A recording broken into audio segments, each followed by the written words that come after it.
Hello students, welcome everyone. Channel welcome সকলকে।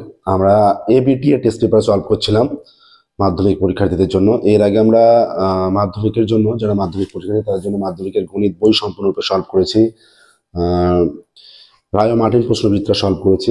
এছাড়া সালের কোশ্চেন যেগুলো প্রত্যেকবার মাধ্যমিকে পড়েছে 2017 থেকে প্রত্যেকবার মাধ্যমিক সালের কোশ্চেনও সলভ করেছি। তোমাদের যে কোনো প্রবলেম হলে প্লেলিস্টে গিয়ে তোমরা সেখানে তার সলিউশন পেয়ে যাবে।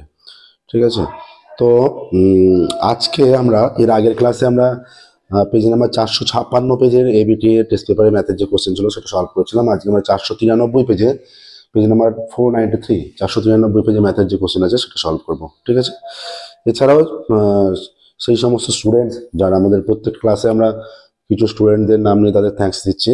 তো আজকের ক্লাসও আমরা ক্লাসের মাঝে তোমরা দেখতে থাকো, ক্লাসের মাঝে কিছু স্টুডেন্টসের নাম নেবো এবং যারা আমাদের পাশে আছে সাপোর্ট করছে এবং সাজেস্ট করছে কিভাবে এগিয়ে যাওয়া যায় তাদের নাম নেবো এবং তাদের ধন্যবাদ জানাবো। শুরু করছি আজকের ক্লাস। দেখো 493 পাতার প্রথম কোশ্চেন, একের দাগের একেরটা কি বলেছে। 493 পাতার প্রথম কোশ্চেন বলেছে একটি গ্রামের জনসংখ্যা বর্তমান জনসংখ্যা পি প্রতি বছর জনসংখ্যার বৃদ্ধির হার 2% হলে, তাহলে বর্তমান জনসংখ্যা পি জনসংখ্যা বৃদ্ধির হার 2% হলে এন বছর পর জনসংখ্যা কত হবে? একদমই সহজ। এন বছর পর জনসংখ্যা পি জনসংখ্যা বৃদ্ধির হার 2%, 2r/100 এন এতজন হবে। তাহলে এইটা ইজ ইকুয়াল টু কত হয়ে যাচ্ছে? এটাকে যদি সিম্পলিফাই করা হয় পি ইন্টু 1 প্লাস এটা আর বাই কেটে গিয়ে 50 পাওয়ার এন, এইটা হয়ে যাচ্ছে। আগে দেখে একটা কোন অপশন দেখো, কোন অপশানে আছে? এটা অপশন বিতে আছে। তাহলে অপশন বি আমরা সঠিক উত্তর বলতে পারবো। ঠিক আছে, আমাদের সঠিক উত্তর অপশন বি। নেক্সট দেখো, এটার আগে অপশন বি দিয়ে দাও। একের দাগেরটা, দুইয়ের দাগে দেখো এটা 2r/100 কেটে গিয়ে অপশন বি হয়ে গেল। দুইয়ের দাগের বলছে √3 প্লাস √3 মাইনাস √2 তার পাওয়ার এক্স দেওয়া আছে। √3 মাইনাস √2 তার power x is equal to √3 plus √2 তার পাওয়ার 2, এটা দেওয়া আছে, তাই তো? হলে এক্স এর মান কত? √3 মাইনাস √2 তার পাওয়ার এক্স। আচ্ছা, তাহলে দেখো এই যে আমরা কি জানি, এইটাকে যদি আমরা পি ধরে নিই, এটাকে যদি আমরা পি ধরে নিই, P is equal to √3 plus √2, তাহলে 1/p এর ভ্যালু কি হয়ে যায়? 1/√3 মাইনাস √2 হয়ে যায়, তাই তো? তার মানে এটাকে এবার কোঅর্ডিনেশন করলে দেখবে এই যে 1 ইন্টু √3 প্লাস √2 দিয়ে যদি গুণ করি, এখানে √3 মাইনাস √2 আর √3 প্লাস √2 যদি গুণ করি, নিচে a plus B a minus B √3 square 3 minus 2 square 2 3 minus 2 1 হয়ে যাচ্ছে।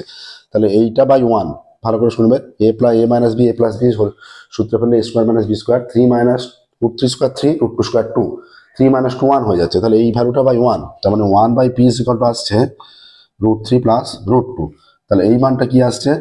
যে এটা পি হলে এটা 1/p, তার মানে এটা যদি পি ধরো P two the power 2 is equal two এই ভ্যালুটা 1/p, এটা মাইনাস, হ্যাঁ এটা মাইনাস, প্লাস আছে এটা প্লাস, এটা পি ইজ ইকুয়াল টু একটু প্লাস ধরেছে, এটা প্লাস হবে, এটা মাইনাস দিয়ে গুণ হবে, এটা মাইনাস।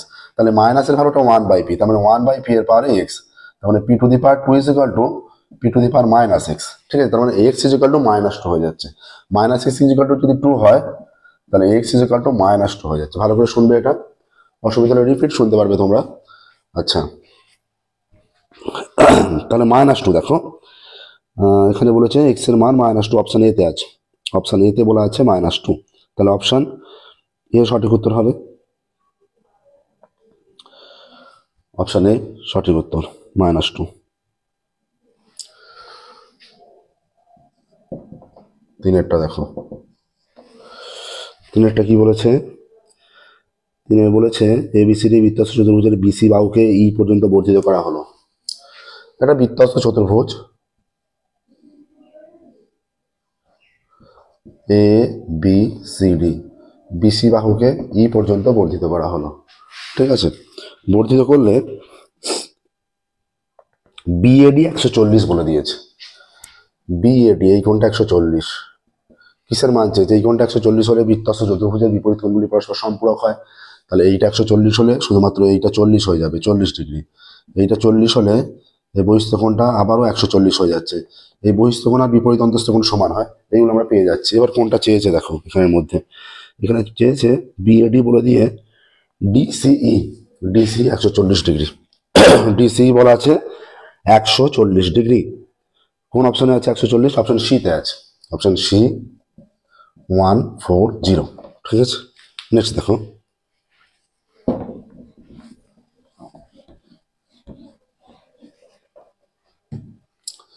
চার কি বলছে দেখো, 4, 5, 6। আচ্ছা, চারের বলে দিয়েছে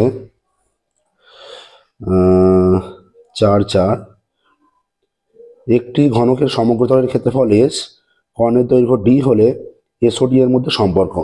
আচ্ছা, সমগ্র ঘনকের বাহুর দৈর্ঘ্য যদি আমরা এ একক ধরে নিই, এস ইজ ইকাল টু হয়ে যাচ্ছে 6a স্কোয়ার, এত বর্গ একক। ঠিক আছে, বর্গ একক লিখছে না, আমরা শর্ট এটা প্রকাশ করছি। আর ডি ইজ ইকাল টু হয়ে যাচ্ছে ঘনকের কর্ণ নির্ণয়ের সূত্র √3 ইন্টু বাহু। বর্গক্ষেত্রে যেমন √2 ইন্টু বাহু, ঘনকের ক্ষেত্রে √3 ইন্টু বাহু। তাহলে এইটা হয়ে যাচ্ছে √3a। তাহলে এখান থেকে এর মানটা নিচ্ছি, A is equal to D by √3। এইখানে এর মানটা নিয়ে এখানে পুট করে দিচ্ছি এই সমীকরণে। তাহলে এস ইজ ইকাল টু হয়ে যাচ্ছে 6 ইন্টু ডি বাই √3 তার স্কোয়ার। তাহলে S is equal to 6 into D square by 3, এটা কেটে গেলে 2 হয়ে যাচ্ছে। তাহলে S is equal to 2d square. তাহলে D square is equal to S by 2। এই দুটোর মধ্যে কোনো একটা থাকলে সেটা লেখা যাবে। ঠিক আছে, দেখো এবার কোনটা আছে।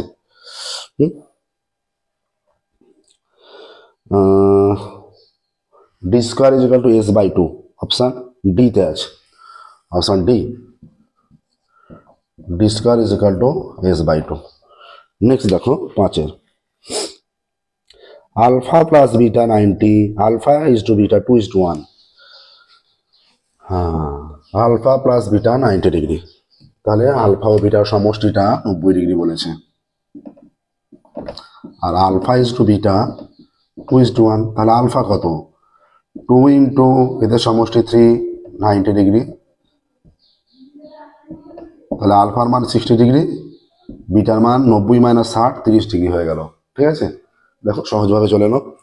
এবার কি বলেছে দেখো, বলেছে sine alpha is to sine বিটার মান। তাহলে sine alpha is to sine beta কত হবে?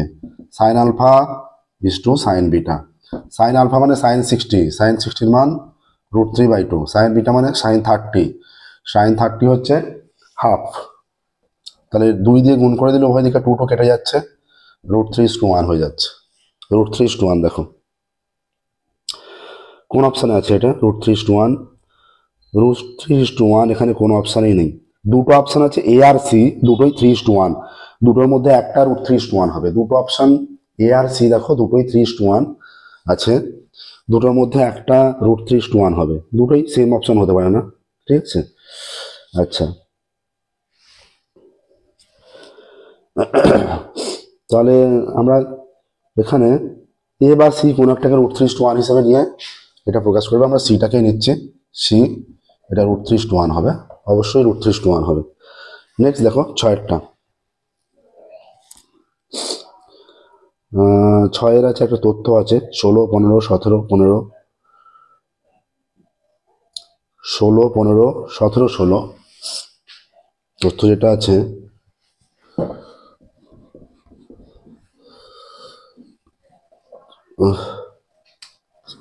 16, 15, 17, 16, 15x, 19, 17, 14, 15x, 19, 17, 14, 16, 15, 17, 16, 15, 16, 15, 17, 16, 15, x, 19, 17, 14, x, 19, 17, 14। এখানে কি চেয়েছে? মধ্যমা চেয়েছে, তাই তো? না, সংখ্যাগুরু মান 15 হলে এক্স এর মান কত? সংখ্যাগুরু মান বলে দিয়েছে 15, এক্স এর মান চেয়েছে। তাহলে আমরা ছোট থেকে বড় সাজাচ্ছি। দেখো সর্বনিম্ন মান আছে 14, তারপরে 15 আছে দুটো, 15, 15, আমরা তারপরে এক্সট্রা নিচ্ছি। 16 কটা আছে? একটা, দুটো, 16, 16, 17 দুটো, 17, 17, 18 নেই, 19 আছে। 1, 2, 3, 4, 5, 6, 7, 8, 9, 1, 2, 3, 4, 5, 6, 7, 8, 9। দেখো 15 দুবার আছে, 16 দুবার আছে, 17 দুবার আছে। সংখ্যাগুরু মান মানে কি? যে মানটা সর্বাধিক আছে, সর্বাধিক বার আছে সবচেয়ে বেশি বার আছে, যে মানটা সবচেয়ে বড় সেটা নয়, যে মানটা সবচেয়ে বেশি বার আছে সেটা সংখ্যাগুরু মান। এখানে এইগুলো সব দুবার করে আছে। তাহলে এক্সট্রা যদি 15 হয় 15 সংখ্যাগুরু মান, এক্সট্রা 16 হলে 16 সংখ্যাগুরু মান, এক্সট্রা 17 হলে 17 সংখ্যাগুরু মান।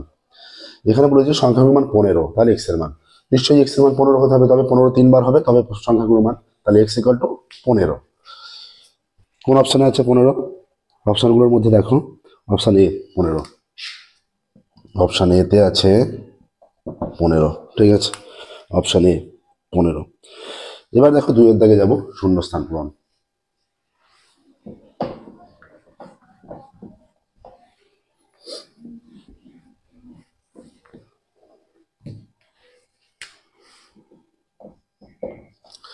দুইয়ের দাগের একটা কি বলছে দেখো, একটি অংশীদারি ব্যবসায় কারবারে 3 বন্ধুর মূলধন 4,500, 6,000, 9,000 টাকা। নির্দিষ্ট সময় পরে তাদের লাভ্যাংশের পরিমাণ এদের অনুপাতটা হবে, লাভ্যাংশের অনুপাত হবে 4,500, 6,000 = 9,000, এইটা আছে। তাহলে দুটো করে শূন্য তুলে দাও, 60, 90, 15 দিয়ে ভাগ করলে 3, 4, 6, 3:4:6, এটা হচ্ছে লাভ্যাংশ বন্টনের অনুপাত, 3:4:6, ঠিক আছে। দেখানো প্রসেসটা। নেক্সট কি বলেছে, শূন্যস্থান পূরণে নির্দিষ্ট সময় পরে তাদের লাভ্যাংশ, আচ্ছা, a² b:/c, b² c:/a, আর c² a:/b যৌগিক অনুপাতের ব্যস্ত অনুপাত। অনুপাতগুলি আছে a² b:/c, b² c:/a, আর a² b, b² c:/a, c² a:/b, এইটা আছে c² a:/b। তাদের আগে এদের যৌগিক অনুপাত বের করি। যৌগিক অনুপাত মানে a² b b² c c² a c × a × b, তাহলে হয়ে যাচ্ছে a³ b³ c³ a³ b³ c³ a b c, তাহলে এটা হয়ে যাচ্ছে a b c = 1, a × b × c = 1, ঠিক আছে। তাহলে শূন্যস্থানে 2-এরটা, শূন্যস্থানে এ বি সি এর ব্যস্ত অনুপাত চেয়েছে আবার, তার মানে এটা হয়ে যাবে শূন্যস্থানে 1:ABC, যেহেতু ব্যস্ত অনুপাত চেয়েছে আগে পরে হয়ে যাবে, ঠিক আছে। দেখে নাও প্রসেসটা।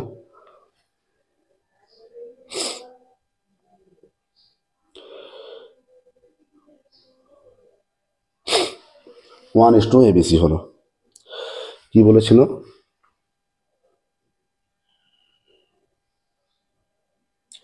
a² b b² c c² a, আচ্ছা এটা তো a³ আছে, এটা এখানে a³ আছে, কিউব হলে এটা a² b² c² হয়ে যাবে, কিউব থেকে একটা মান হচ্ছে, যেটা 1:a² b² c² হবে। এটা কিউব আছে, এ বি সি দিয়ে ভাগ করলে a² b² c² থেকে যাবে। নেক্সট দেখো 3-এরটা, 3-এর বলছে দুটি বৃত্ত পরস্পরকে বহিঃস্পর্শ করলে তাদের ড্যাশটি সাধারণ স্পর্শক থাকবে। দুটি বৃত্ত বহিঃস্পর্শ করেছে, এই একটা বৃত্ত, এই একটা বৃত্ত, এই একটা বহিঃস্পর্শক, এই একটা বহিঃস্পর্শক, এই একটা, এটা হচ্ছে সরল সাধারণ স্পর্শক, এটা সরল সাধারণ স্পর্শক, আর এটা তির্যক। তাহলে 3টে সাধারণ স্পর্শক থাকছে, 3টি সাধারণ স্পর্শক, তাহলে 3টি, তাদের সাধারণ স্পর্শক সংখ্যা, যদি বলতো সরল সাধারণ স্পর্শক 2টি হয়ে যেত, পার্টিকুলার যদি উল্লেখ করে দিত, শুধু সাধারণ স্পর্শক বলেছে তাই এখানে 3টি হচ্ছে। আচ্ছা, বৃত্তীয় পদ্ধতিতে কোন পরিমাপের এককের নাম, বৃত্তীয় পদ্ধতিতে কোন পরিমাপের এককের নাম কি, কোন পরিমাপের এককের নাম রেডিয়ান। বৃত্তীয় পদ্ধতিতে কোন পরিমাপের এককের নাম রেডিয়ান, ঠিক আছে। নেক্সট দেখো, একটি ঘনকের শীর্ষবিন্দু ও কর্ণ সংখ্যার যোগফল। আচ্ছা, ঘনকের শীর্ষবিন্দু কটা থাকে,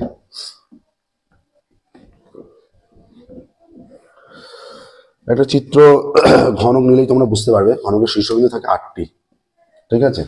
আর কর্ণ কটি, ঘনকের কর্ণ 4টি, 8 + 4, তাহলে 12। শীর্ষবিন্দু কি বলেছে, ঘনকের শীর্ষবিন্দু কর্ণ সংখ্যা যোগফল ড্যাশ, তাহলে শীর্ষবিন্দু ও কর্ণ সংখ্যা যোগফল 12। হ্যাঁ, 8টি শীর্ষবিন্দু 4টি কর্ণ, 8টি শীর্ষবিন্দু 4টি কর্ণ, 8 আর 4 12। আচ্ছা, নেক্সট দেখো, প্রথম 7টি অখণ্ড সংখ্যার গড়। প্রথম 7টি অখণ্ড সংখ্যার গড় চেয়েছে। প্রথম 7টি অখণ্ড সংখ্যার গড় কত হবে? 7টি অখণ্ড সংখ্যা যদি আমরা প্রকাশ করি, প্রথম 7টি অখণ্ড সংখ্যা, তাহলে অখণ্ড সংখ্যা কোথা থেকে শুরু হয়? হোল নাম্বার, যেটা হোল নাম্বার শুরু হয় 0 থেকে শুরু হচ্ছে হোল নাম্বার।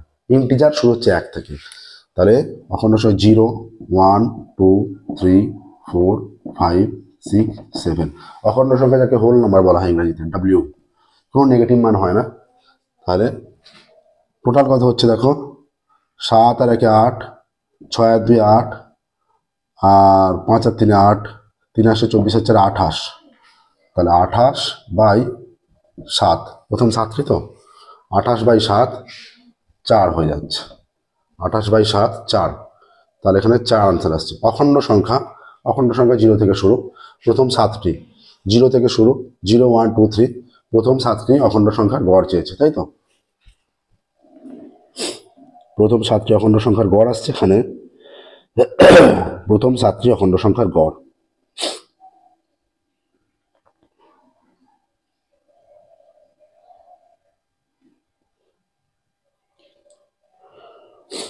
তাহলে আমাদের 4 অ্যান্সার আসছে দেখো। তাহলে 4 উত্তর, প্রথম 7টি অখণ্ড সংখ্যা।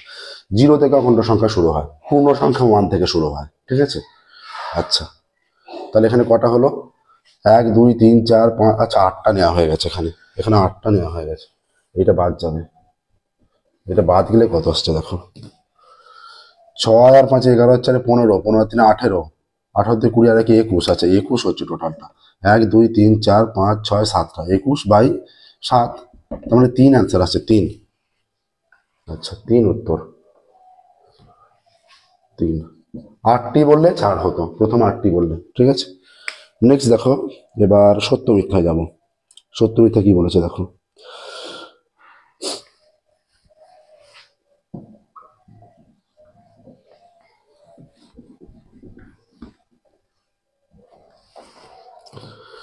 তিনের দাগের সত্য মিথ্যা।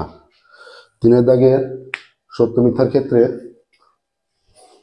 প্রথমটা বলে দিয়েছে, চক্রবৃদ্ধি সুদের পর্ব যত বাড়বে চক্রবৃদ্ধির সুদ তত কমবে। চক্রবৃদ্ধির সুদের পর্ব যত বাড়বে সুদ তত কমবে। পর্ব মানে কি? পর্ব বেড়ে চলেছে মানে যে সময়টা সেটা ভাগ হয়ে চলেছে বিভিন্নভাবে, যে 2টি পর্ব, তারপরে 6 মাস 6 মাসে, 3টি পর্ব 4 মাসে। তাহলে পর্ব যত বাড়বে বলছে সুদ তত কমে যাবে। তাহলে এখানে সময়টা যেহেতু ভাগ হয়ে চলেছে, মানে যে আমরা সুদের হারটাও তখন ভাগ হয়ে যাবে, সময় যেহেতু ভাগ হয়ে যাচ্ছে সুদের হারটাও ভাগ হয়ে যাবে, ঠিক আছে? তাহলে সুদের হার যেহেতু ভাগ হয়ে যাচ্ছে সুদের পরিমাণ কমবে। সেই কারণে বলা আছে যে, কি বলেছে এখানে তথ্যটা, চক্রবৃদ্ধি সুদের পর্ব যত বাড়বে চক্রবৃদ্ধি সুদ তত কমবে। যেহেতু সময় সুদের হারও কমে যাচ্ছে তাই সুদ কমবে, এটা সত্য, ঠিক আছে? পরেরটা, গুরু অনুপাতে উত্তরপদ বাই পূর্বপদ গ্রেটার দ্যান 1, এটা মিথ্যা। পূর্বপদ বাই উত্তরপদ গ্রেটার দ্যান 1 হয়, পূর্বপদ বাই উত্তরপদ গ্রেটার দ্যান 1 হয়, উত্তরপদ বাই পূর্বপদ নয়। তাহলে এটা মিথ্যা। গুণ অনুপাতে কি হয়? গুণ অনুপাত কোনটা? ধরো 5:3, এটা পূর্বপদ এটা উত্তরপদ, মানে 5/3 গ্রেটার দ্যান 1, এইরকম হয়, ঠিক আছে? আচ্ছা, নেক্সট দেখো, একটি সমকোণী ত্রিভুজের অতিভুজকে ব্যাস করে বৃত্ত অঙ্কন করলে বৃত্তটি সমকৌণিক বিন্দু দিয়ে যাবে। একদম সঠিক, বৃত্তটি সমকৌণিক বিন্দু দিয়ে যাবে। এগুলো আমরা আগে অনেকবার করেছি। এইরকম সমকোণী ত্রিভুজ, এইটা, এই যে অতিভুজটা ব্যাস, এইকে ব্যাস করে যদি বৃত্ত অঙ্কন করো, বলছে এই যে সমকৌণিক বিন্দু এইটা, এই বিন্দু দিয়ে যাবে, এই বিন্দু দিয়েই যায়, ঠিক আছে? মানে পরিবৃত্ত, ধরো সমকোণী ত্রিভুজের পরিবৃত্ত অঙ্কন করে দেখবে সমকোণী বিন্দু দিয়ে যাবে, ঠিক আছে? তাহলে এটাও সত্য, সত্য হয়ে গেল। আচ্ছা, তারপরে দেখো, তারপরে বলেছে, তারপরে বলা আছে সেক থিটা ও কস থিটার গুণফল 1 এর থেকে কম হবে। আচ্ছা, সেক থিটা আর কস থিটার গুণফল, sec theta into cos theta যদি করে নেওয়া হয়, সেক থিটা মানে 1/cos theta into cos theta, এদের গুণফল তো 1 হয়ে যাচ্ছে, 1 এর থেকে কম কেন হবে? তাহলে 1ই হবে। তাহলে এটা বলেছে 1 এর থেকে কম হবে, সেটা মিথ্যা। গুণফলটা সর্বদা 1 হবে, সেক থিটা ও কস থিটার গুণফল সর্বদা 1। নেক্সট দেখো, একটি ঘনকের প্রতি বাহু দ্বিগুণ করলে ঘনকটির আয়তন মূল ঘনকের 4 গুণ হবে। ঘনকের বাহু মনে করো এ একক, ঘনকের আয়তন কত? ঘনকের আয়তন এ কিউব ঘন একক, তাই তো, এ কিউব ঘন একক হয়ে যাচ্ছে। এ কিউব ঘন একক হয়ে গেলে এবার বাহু যদি দ্বিগুণ করে দেওয়া হয়, এটা তখন 2a একক হয়ে গেল, তখন আয়তন 2a তার হোল কিউব ঘন একক, তখন 2 যখন 4 তখন 8 এ কিউব ঘন একক। তাহলে আগে ছিল এ কিউব, এখন 8 এ কিউব, তাহলে 8 গুণ হয়ে যাচ্ছে, আগের চেয়ে 8 গুণ হচ্ছে। ঠিক আছে, তাহলে বলেছে ঘনকের বাহু দ্বিগুণ করলে ঘনকটির আয়তন মূল ঘনকের 4 গুণ হবে। মূল ঘনকের 8 গুণ হয়, 4 গুণ নয়। তাহলে যে তথ্য দেওয়া আছে সেটা মিথ্যা। 6এরটা দেখো, 6 বলছে ক্ষুদ্রতর সূচক উজাইব অঙ্কনের জন্য প্রতিটি শ্রেণীর উচ্চ সীমানাকে অনুভূমিক অক্ষ হিসাবে ধরে নেওয়া হয়। ক্ষুদ্রতর সূচক উজাইব ধরে নেওয়ার জন্য, উজাইব অঙ্কনের জন্য প্রতিটি শ্রেণীর উচ্চ সীমাকে, এখানে বলেছে প্রতিটি শ্রেণীর উচ্চ সীমা যেটা হয় উজাইব অঙ্কনের জন্য প্রতিটি শ্রেণীর উচ্চ সীমানাকে অনুভূমিক অক্ষ হিসাবে ধরে নেওয়া হয়। এটা একদমই ঠিক, তোমরা উজাইব অঙ্কন করেছো, আমরা উজাইবেরও সলিউশন করেছি, আমাদের প্লেলিস্ট আছে দেখবে। হ্যাঁ, যে ক্ষুদ্রতর সূচক উজাইব অঙ্কনের জন্য যে উচ্চ সীমা যেটা থাকে, উচ্চ সীমা যেটা থাকে অনুভূমিক অক্ষ হিসেবে ধরে নেওয়া হয়, এটা একদমই সত্য। নেক্সট দেখো, 4 দাগে যাব, যেগুলো 2 নম্বর করে আছে।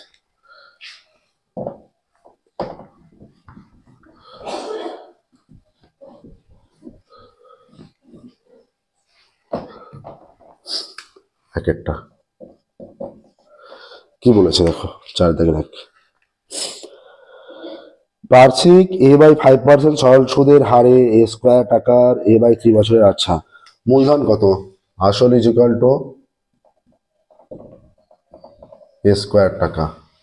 ঠিক আছে, সুদের হার a/5%,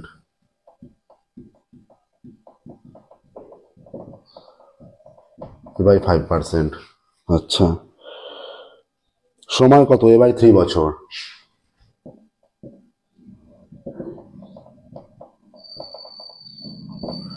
সময় a/3 বছর।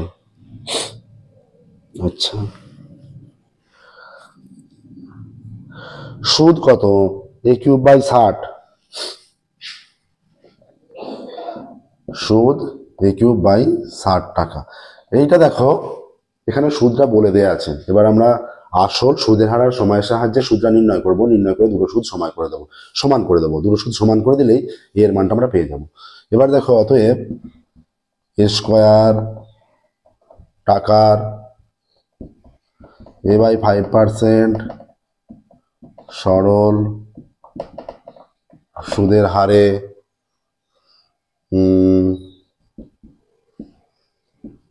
a/3 বছরের সুদ কত? এটা নিচে 100 হবে। a স্কোয়ার টাকা, এখানে a স্কোয়ার ইন্টু a/5, এটা উপরে হবে, 5টা নিচে হবে। আচ্ছা, আর a/3 বছরের, এখানে এটা আবারও উপরে হবে, 3টা নিচে হবে, এত টাকা আসছে। তাহলে এখানে হয়ে যাচ্ছে a⁴/3/15 এত টাকা। তাহলে শর্ত অনুসারে এই দুটো মান সমান হবে, এটাও সুদ এটাও সুদ, একই টাকার একই সময়ের সুদ, একই সুদের হারে, দুটো সমান হবে। অতএব শর্তানুসারে a4/15 is equal two a³/60। অতএব a4/a³ ইজ ইকুয়াল টু 1500/60। কেটে গেল, 6 দিয়ে কাটলে এইটা কেটে গেলে এ হচ্ছে, আর 6 দুগুণে 12, 3 30, 5 6 30। অতএব a is equal two 25। Answer লিখবে a এর মান 25। প্রসেসটা দেখে নাও, একদম সহজ অঙ্ক। অ্যান্সার লিখবে অবশ্যই a এর মান 25। দেখে নাও প্রসেসটা। নেক্সট দেখো, 2 দাগে যাব। বার্ষিক নির্দিষ্ট শতকরা চক্রবৃদ্ধি সুদ হারে কিছু টাকা n বছরে দ্বিগুণ হলে কত বছরে 4 গুণ হবে?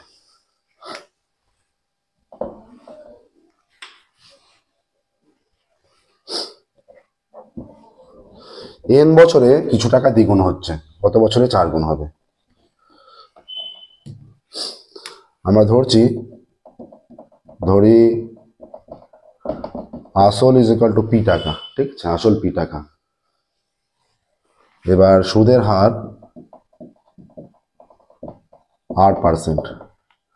আচ্ছা, সুদ আসল দ্বিগুণ হয়ে যাচ্ছে 2p টাকা, ঠিক আছে। আচ্ছা, সময় ইজ ইকুয়াল টু n বছর, এটা হচ্ছে চক্রবৃদ্ধি সুদের হার। চক্রবৃদ্ধি সুদের হার, তাহলে শর্তানুসারে কি হবে? অতএব শর্তানুসারে এখানে হয়ে যাবে 2p is equal to p into 1 plus r by 100 to the power n। p কেটে দাও, অতএব 1 plus r by 100 to the power n is equal to 2 হয়ে যাচ্ছে। এটা হলো, আমরা ধরে নিচ্ছি t বছরে 4 গুণ হবে, ধরি t বছরে 4 গুণ হবে, অতএব সুদ আসল কত? সমান 4p টাকা, ঠিক আছে। টি এর মানটা নির্ণয় করতে হবে, অতএব শর্তানুসারে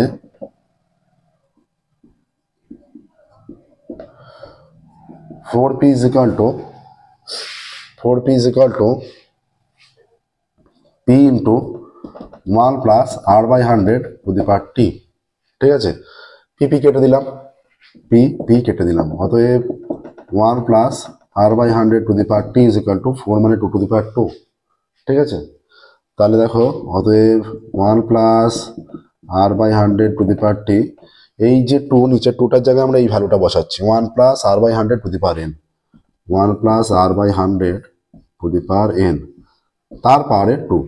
এইরকম থাকলে পাওয়ারে পাওয়ারে গুণ হয়ে যায়, অতএব 1 plus r by 100 to the power t is equal to 1 plus r by 100 2n, অতএব t is equal two 2n চলে আসছে। দেখো এই অঙ্ক আমরা আগে অনেকবার করেছি, t is equal two 2n। প্রসেসটা দেখুন খুব ভালো করে, যে কত বছরে 4 গুণ হবে স্টেটমেন্ট লিখবে।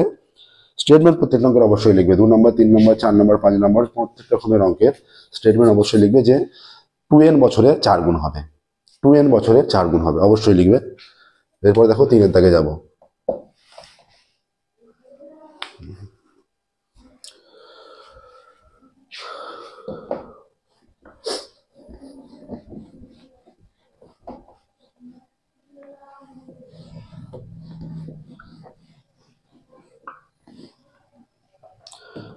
নেক্সট দেখো 3 এর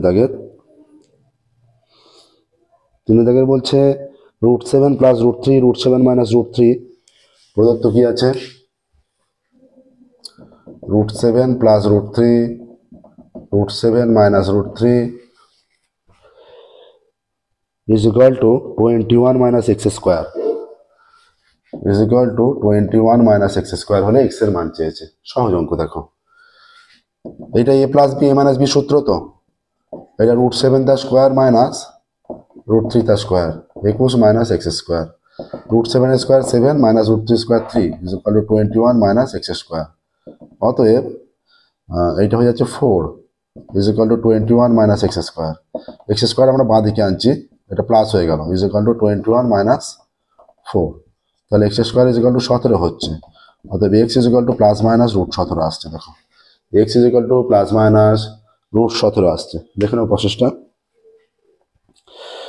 x is equal two plus minus √17, x এর মান চেয়েছে, তাই তো, এক্স এর মান চেয়েছে এখানে, তাহলে উত্তর লিখবে এক্স এর মান প্লাস মাইনাস √17, এক্স এর মান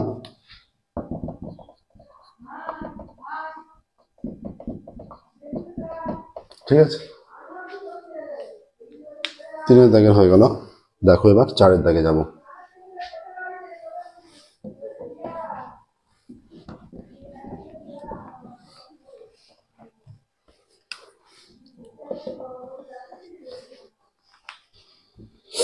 চারের দাগের কি বলেছে দেখো, x প্রপোর্শনাল y স্কোয়ার এবং y is equal to p যখন x is equal two a, তাহলে x প্রপোর্শনাল y স্কোয়ার, অতএব x is equal two ky square, k অশূন্য ভেদ ধ্রুবক, ঠিক আছে।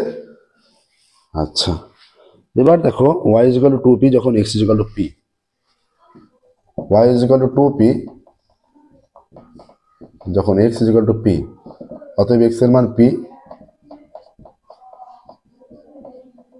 অতএব k into 4p square is equal to ডান দিকে P, K is equal to P by 4p square, K is equal to এটা কেটে দিলে পি 1/4p, কে এর মান আসছে।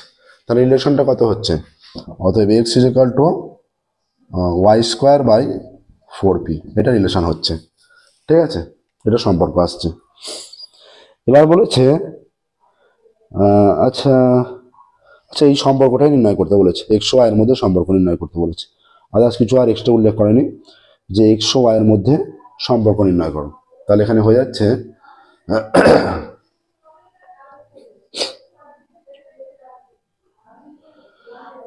তাহলে এখানে হয়ে যাচ্ছে যদি X is equal to Y square by 4p, এখানে কি দেওয়া আছে দেখো,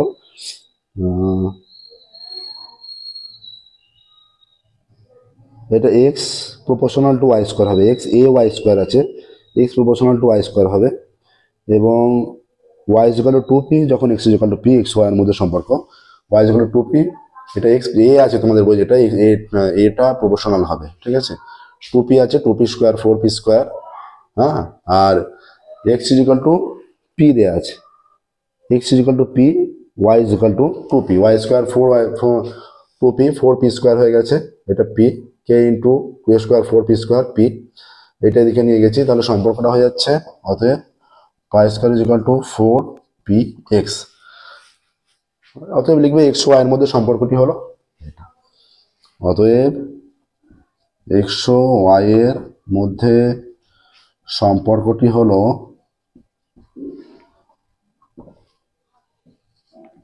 Y square is equal to 4px। দেখে নাও, এক্স ওয়াই এর মধ্যে সম্পর্কটি হলো Y square is equal to 4px।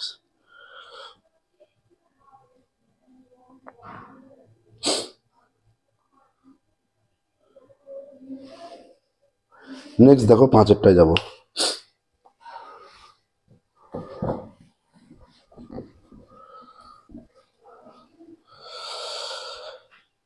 পাঁচের বলে দেয়া আছে, কি আছে 5-এর, ত্রিভুজ এবিসি এর A B is equal to 2a-1, ত্রিভুজ এবিসি এর A B is equal to 2a-1 সেমি, তাই তো, এ বি 2a-1 সেমি, এসি 2√2a সেমি, এসি 2√2a সেমি। ঠিক আছে, এ বি এসি, আর বলেছে BC 2a+1 semi.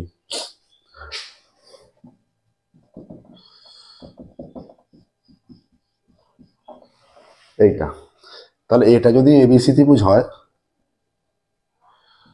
A B C, BC কত 2a+1, এসি কত 2√2a, আর এবি কত 2a-1, সব সেমি এককে আছে। তাহলে দেখো বিএসি কোণের মান চেয়েছে, এই কোণটার মান আমরা অতএব বিসি স্কোয়ার নির্ণয় করছি, 2a+1 তার whole square is equal to 4a square plus 2 into 2a+1 is equal to 4a square plus 4a+1।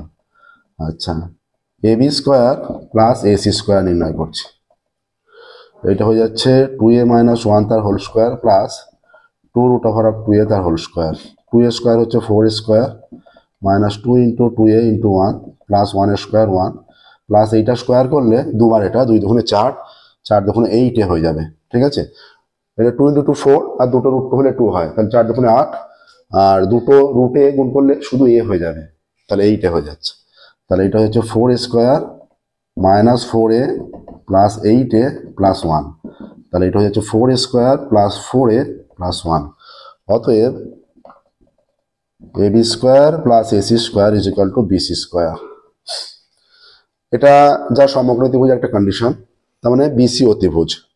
অতএব ত্রিভুজ এবিসি একটি সমকোণী ত্রিভুজ, সমকোণী ত্রিভুজের কন্ডিশন এটা, যার অতিভুজ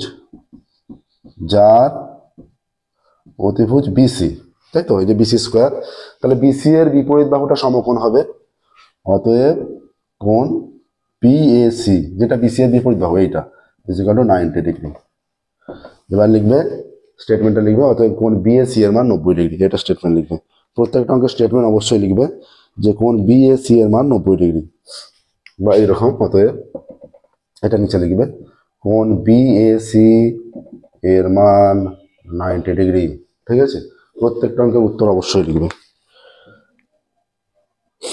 নেক্সট দেখো 6-এরটা।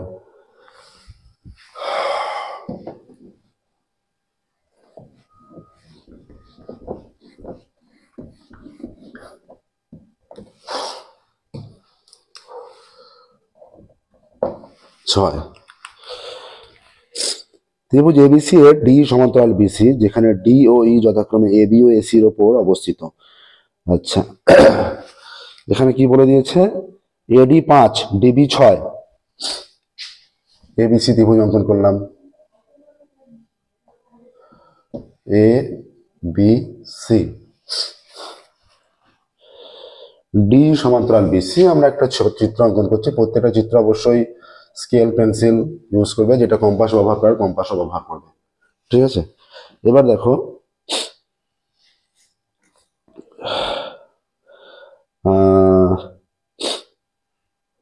ডি এ বির ওপর আর ই এসির ওপর অবস্থিত। এডি 5 ডিবি 6।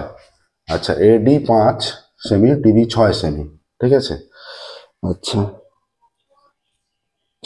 এই 7.5 সেমি, এই 7.5, ইসি কত, তাই তো? এই 7.5 ইসি কত এটা নির্ণয় করতে হবে। দেখো এখানে সহজ, একদম থ্যালাসের উপপাদ্য প্রয়োগ হয়ে যাবে। ঠিক আছে, ত্রিভুজ এবিসি এর ডি সমান্তরাল বিসি, ত্রিভুজ এবিসি এর ডি সমান্তরাল বিসি যেখানে ডিও ই বিন্দু এ বি ও এসির ওপর অবস্থিত। যেখানে ডিও ই যথাক্রমে, যেখানে ডি ও ই যথাক্রমে এ বি ও এসি এর ওপর অবস্থিত, তাই তো? তাহলে থ্যালাসের উপপাদ্য প্রয়োগ করলে আমরা কি পাবো এখানে?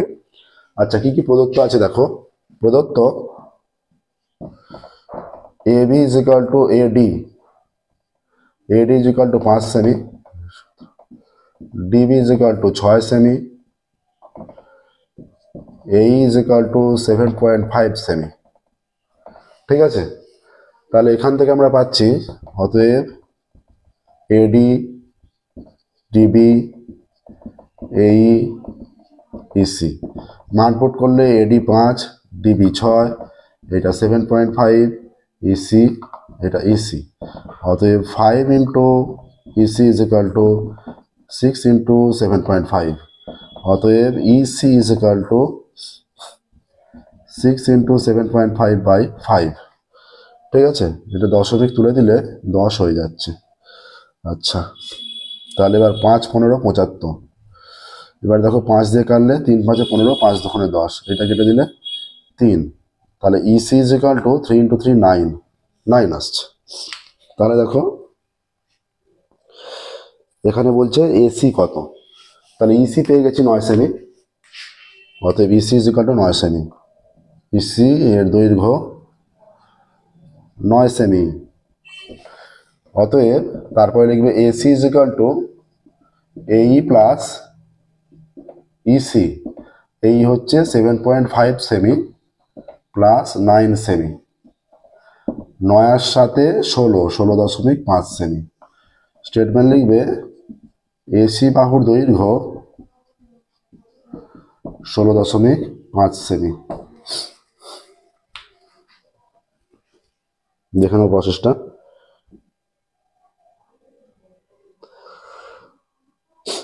আচ্ছা, কত অঙ্ক হলো? 6 হলো। এবার আমরা 7 অঙ্কে যাব। দেখো 7 অঙ্ক।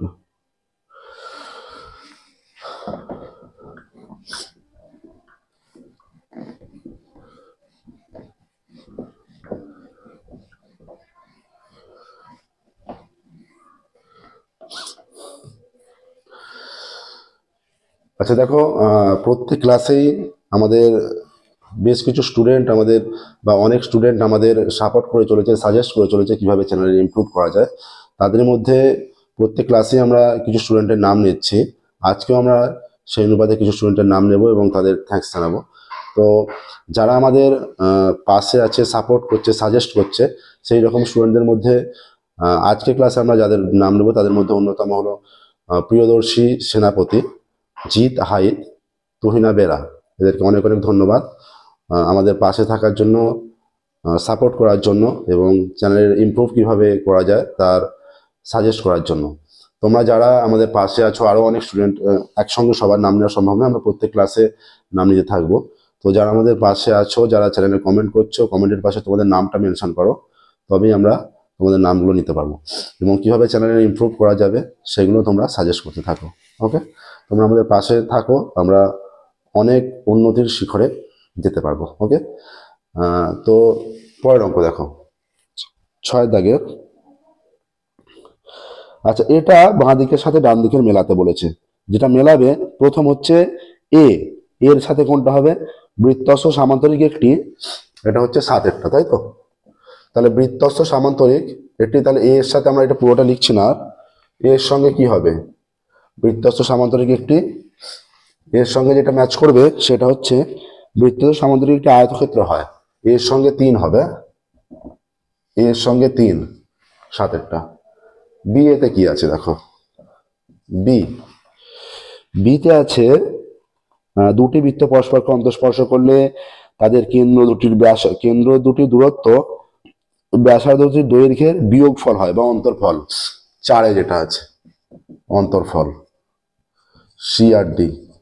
সি কি বলেছে দেখো, সি বলেছে দুটি সদৃশকোণী ত্রিভুজের অনুরূপ বাহুগুলি পরস্পর, দুটি সদৃশকোণী ত্রিভুজের অনুরূপ বাহুগুলি সমানুপাতী হয়। সমানুপাতী, সদৃশকোণী ত্রিভুজের কোণগুলি সমান, বাহুগুলি সমানুপাতী, কখনো সমান নয়, সমানুপাতী। ঠিক আছে, আচ্ছা। তারপর দেখো অর্ধবৃত্তস্থ কোণ সমকোণ, এটা যেটা 2-এ আছে, এটা 2। 4টেই একদমই সহজ দিয়েছে, দেখো এটা মনে রাখবে খুব ভালো করে। তাহলে দেখো এটা হয়ে গেল 7-এর হলো, এবার 8-এ যাব। অঙ্ক খুব ভালো করে প্র্যাকটিস করবে, মাধ্যমিক পরীক্ষা দিতে যাবে কোনো রকম ভয় না পেয়ে, উইদাউট এনি টেনশন, ফ্রি মাইন্ডে এরকম একটা কনসেপ্ট নিয়ে যাবে যে যা পড়বে আমি সমস্ত কিছুই পারবো, এরকম একটা মেন্টালিটি নিয়ে পরীক্ষা দিতে যাবে, ফুল কনফিডেন্স নিয়ে, কোনো রকম ভয় না পেয়ে। যত ভয় পাবে কিন্তু দুর্বলতা আসবে, হয়তো অনেক জানা অঙ্ক ভুল করে আসতে পারো, সেই রকম কোনো রকম ভয় না পেয়ে পজিটিভভাবে যাবে, পজিটিভভাবে এক্সাম দেবে এক্সাম অনেক ভালো হবে। ওকে, নেক্সট দেখো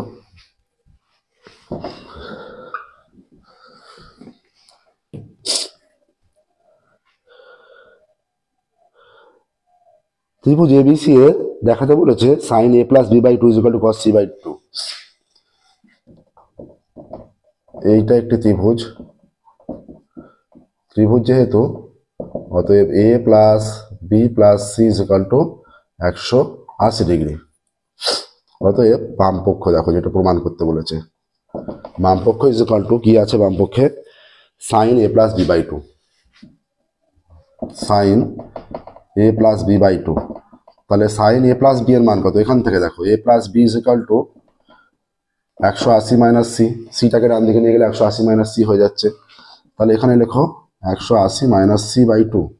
তাহলে দুটোকেই ভাগ করতে হবে, এটা sin 180/2 90 degree minus c/2, sin, এটাকে থিটা ভাবো, sin 90 - theta cos theta, cos c/2। আচ্ছা, এবার দেখো ডান পক্ষে কি আছে? ডান পক্ষ এইটাই দেওয়া আছে, এটা লিখবে, ঠিক আছে? ডান পক্ষ = cos c/2। অতএব sin a + b/2 = cos c/2, প্রমাণিত। ঠিক আছে, দেখো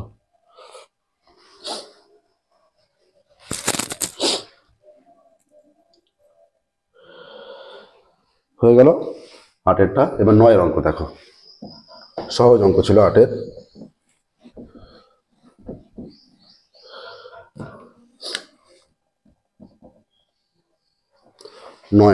কি বলেছে? sin α + sin² α 1, sin α + sin² α 1। অতএব sin α সমান কি হবে? sin² α ডান দিকে নিয়ে গেলে 1 - sin² α, অতএব sine alpha is equal to 1 minus sine square alpha মানে কস স্কোয়ার আলফা। ঠিক আছে, এবার দেখো এটা বিভিন্নভাবে প্রমাণ করা যায়। এবার আছে cos square alpha plus cos four alpha. এটা আমরা আগেও প্রমাণ করেছি, আগে যেভাবে প্রমাণ করেছি এটা আজকে অন্যভাবে প্রমাণ করছি। এটা কস স্কোয়ার আলফার মান কত, এখান থেকে সাইন আলফা বসাচ্ছি, প্লাস কস ফোর মানে কস স্কোয়ার আলফার স্কোয়ার, তাহলে এটা সাইন আলফা, এই কস স্কোয়ার আলফার মান কত সাইন আলফা, তাহলে সাইন আলফা তার square is equal to sine alpha plus sine square alpha. এই দুটো যোগ করলে 1 আসছে, দেখো একদমই সহজ অঙ্ক। অতএব cos square alpha plus cos four alpha এর মান 1, cos square alpha plus cos four আলফার মান 1। ঠিক আছে, দেখো কত সহজভাবে এসে গেল, 9 অঙ্ক হয়ে গেল। এবার 10 অঙ্কে যাব।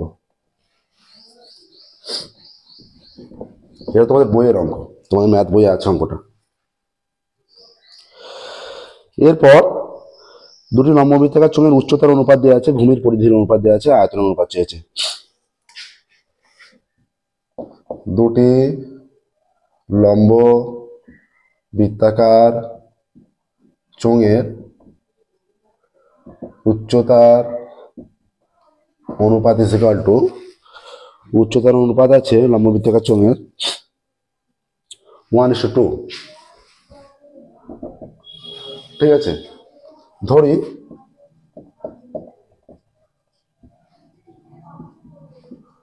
প্রথমটির উচ্চতা h একক এবং দ্বিতীয়টির উচ্চতা 2h একক। এটা কিভাবে নিতে হয় এই অনুপাতটার সাপেক্ষে, এখানে উচ্চতা h, 1 into h, h 2 into h 2h, এইভাবে যেটা যেভাবে মান থাকে। যদি 3:4 থাকতো আমরা 3h আর 4h নিতাম। ঠিক আছে, আচ্ছা আমরা ধরছি এবং ধরি প্রথম চোঙের ব্যাসার্ধ, ধরি প্রথম চোঙের ভূমির ব্যাসার্ধ r1 একক এবং দ্বিতীয় চোঙের ভূমির ব্যাসার্ধ r2 একক। অতএব প্রথম চোঙের ভূমির পরিধি 2πr1 একক, অতএব দ্বিতীয় চোঙের ভূমির পরিধি 2πr2 একক। ঠিক আছে, শর্তানুসারে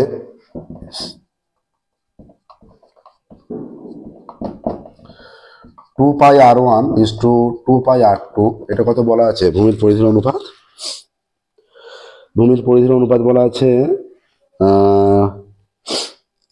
3:4, তাহলে 3:4। অতএব 2πr1 বাই 2πr2 3/4, 2π কেটে গেলে r1 বাই r2 3/4। ঠিক আছে, তারপর লিখবে ধরি r1 is equal two 3r একক আর r2 is equal two 4r একক, এখানে r নট ইকুয়াল টু 0 ধরলাম। ঠিক আছে, অতএব প্রথম চোঙের আয়তন কত হবে, তারপরে লিখবে অতএব প্রথম চোঙের আয়তন πr²h, তো পাই এখানে 3r তার হোল স্কোয়ার ইন্টু h, এত ঘন একক। ঠিক আছে, তাহলে হয়ে যাচ্ছে পাই 9r²h ঘন একক, 9πr²h ঘন একক। ঠিক আছে, এবার দ্বিতীয় চোঙের আয়তন 2h আর 3/4,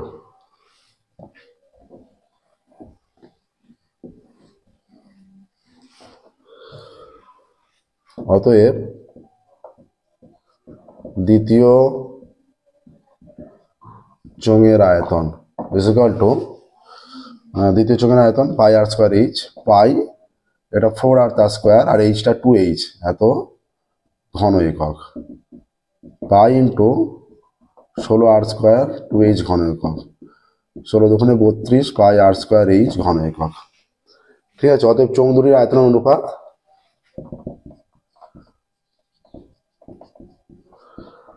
চোঙ দুটির আয়তনের অনুপাত 9 pi R square h is to 32 pi R square h. Pi R square h উঠে গেলে 9:32 অ্যান্সার। দেখো কত সহজভাবে হয়ে গেল, 9:32।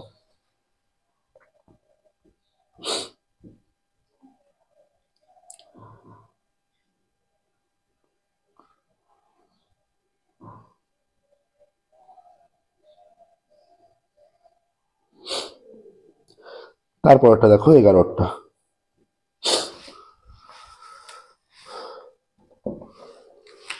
কি বলেছে দেখো,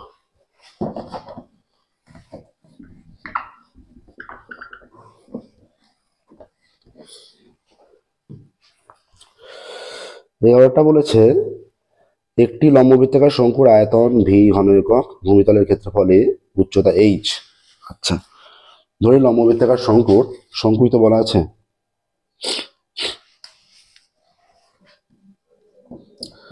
ধরি লম্ব বৃত্তাকার শঙ্কুর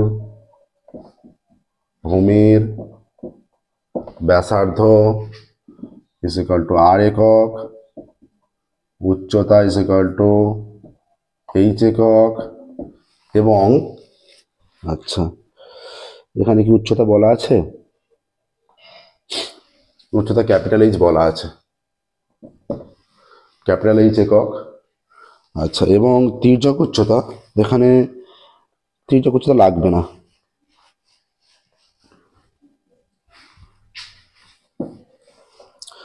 অতএব শঙ্কুর আয়তন,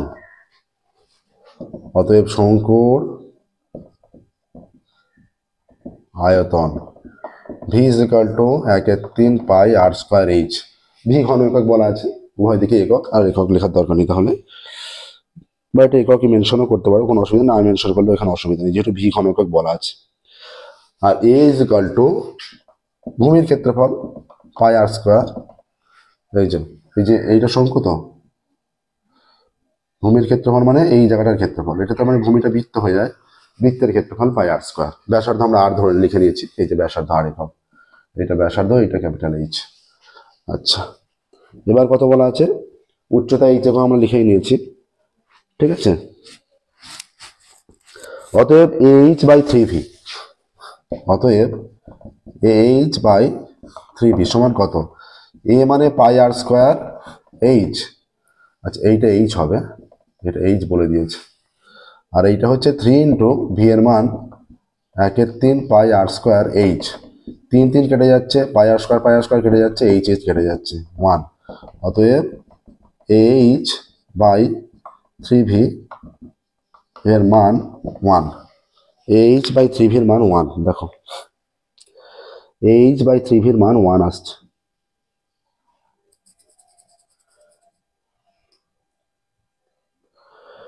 নেক্সট দেখো, একটা তথ্য আছে, তথ্যের যৌগিক গড় 5 হলে x প্লাস ওয়াই এর মান চেয়েছে। লাস্ট অঙ্ক 12টা।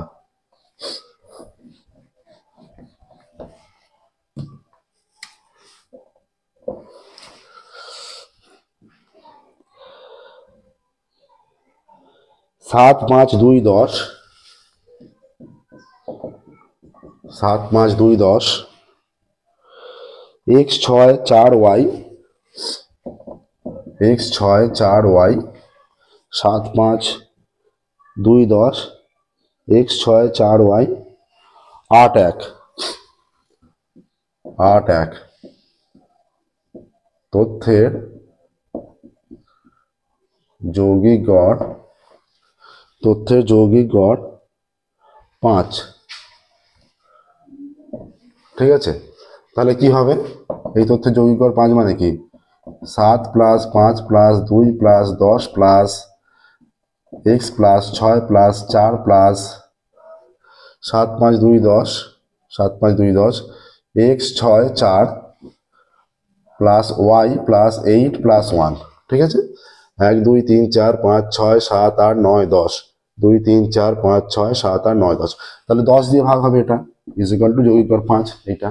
ঠিক আছে, অতএব এখানে কত আসছে দেখো, এক্স প্লাস ওয়াই প্লাস কত হচ্ছে 7 আর 5 12, 12 আর 2 14, 14 10 24, 24 আর 6 30, 34, 34 আর 8, 34 আর 8 হয়ে যাচ্ছে 34 আর 8 42 আর 1 43,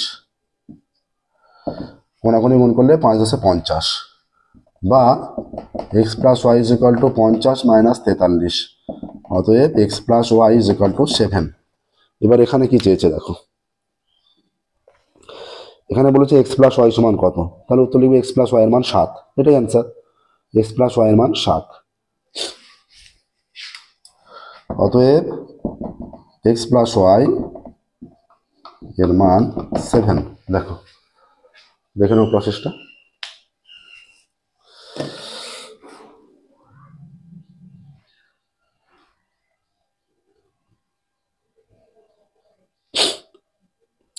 তাহলে দেখো এর সাথে সাথে আমাদের 493 পাতা রায় মার্টিন এবিটিএ টেস্ট পেপারের 493 পাতার ম্যাথের যে পেজটা ছিল সেটা কমপ্লিট হলো। আজকের ক্লাস আমরা এখানেই স্টপ করবো, ফিরে পরবর্তী ক্লাসে এর পরে যে ম্যাথের পেজটা আছে সেটা সলভ করব। তোমরা যারা আমাদের কমেন্ট করছো বিভিন্ন রকম এবং সাজেস্ট করছো বিভিন্ন রকম, তারা তোমাদের কমেন্টের পাশে তোমাদের নামটা অবশ্যই মেনশন করো, ঠিক আছে? তখন পরবর্তী ক্লাসে আমরা তোমাদের নাম নিতে পারবো, ঠিক আছে? তো আমাদের ভিডিও ক্লাস তোমাদের ভালো লেগে থাকলে অবশ্যই লাইক করবে ভিডিওটি, চ্যানেল সাবস্ক্রাইব করবে এবং নোটিফিকেশন অন করবে। ওকে, আজকের ক্লাস আমরা এখানেই স্টপ করছি, ফিরে পরবর্তী ক্লাসে। আজকের মতো থ্যাংক ইউ ভেরি মাচ।